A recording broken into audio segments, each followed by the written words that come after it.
ರೇಣುಕಾಸ್ವಾಮಿ ಹತ್ಯೆ ಪ್ರಕರಣಕ್ಕೆ ಸಂಬಂಧಿಸಿದಂತೆ ಸುಪ್ರೀಂ ಕೋರ್ಟ್ ನಟ ದರ್ಶನ್ ಅಂಡ್ ಗ್ಯಾಂಗ್ಗೆ ಬಿಗ್ ಶಾಕ್ ನೀಡಿದೆ. ನಟ ದರ್ಶನ್, ಪವಿತ್ರ ಗೌಡ ಸೇರಿದಂತೆ 7 ಆರೋಪಿಗಳ ಜಾಮೀನು ರದ್ದುಗೊಳಿಸಿ ಮಹತ್ವದ ತೀರ್ಪು ಪ್ರಕಟಿಸಿದೆ. ನಟ ದರ್ಶನ್ ಅಂಡ್ ಗ್ಯಾಂಗ್ನ ಜಾಮೀನು ರದ್ದುಗೊಳಿಸಿರುವ ಸುಪ್ರೀಂ ಕೋರ್ಟ್ ತಕ್ಷಣ ದರ್ಶನ್ ಸೇರಿದಂತೆ 7 ಆರೋಪಿಗಳನ್ನು ವಶಕ್ಕೆ ಪಡೆಯುವಂತೆ ಅಧಿಕಾರಿಗಳಿಗೆ ಸೂಚನೆ ನೀಡಿದೆ.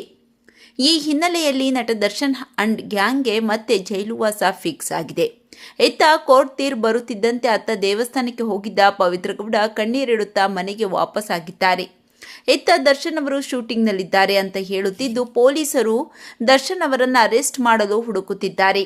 ನಟ ದರ್ಶನ್ ಅವರನ್ನು ಬಳ್ಳಾರಿ ಜೈಲಿಗೆ ಶಿಫ್ಟ್ ಮಾಡುವ ಸಾಧ್ಯತೆ ದಟ್ಟವಾಗಿದೆ. ಬೆಂಗಳೂರಿನ ಪರಪ್ಪನ ಅಗ್ರಹಾರ ಜೈಲಿನಲ್ಲಿ ರಾಜ್ಯಾತಿಥ್ಯ ನೀಡಲಾಗಿದ್ದ ಕಾರಣಕ್ಕೆ ದರ್ಶನ್ ಅನ್ನು ಈ ಹಿಂದೆ ಬಳ್ಳಾರಿ ಜೈಲಿಗೆ ಸ್ಥಳಾಂತರಿಸಲಾಗಿತ್ತು.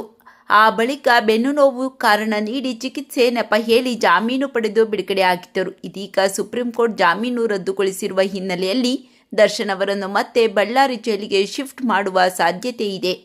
ಈ ನಿಟ್ಟಿನಲ್ಲಿ ಬಳ್ಳಾರಿ ಜೈಲಿನಲ್ಲಿ ಎಲ್ಲ ರೀತಿಯ ಸಿದ್ಧತೆಗಳನ್ನು ಮಾಡಿಕೊಳ್ಳಲಾಗುತ್ತಿದೆ ಎಂದು ತಿಳಿದು ಬಂದಿದೆ. ನಟ ದರ್ಶನ್ ಬಗ್ಗೆ ನಿಮ್ಮ ಅನಿಸಿಕೆಗಳನ್ನು ಕಾಮೆಂಟ್ ಮಾಡಿ ತಿಳಿಸಿ.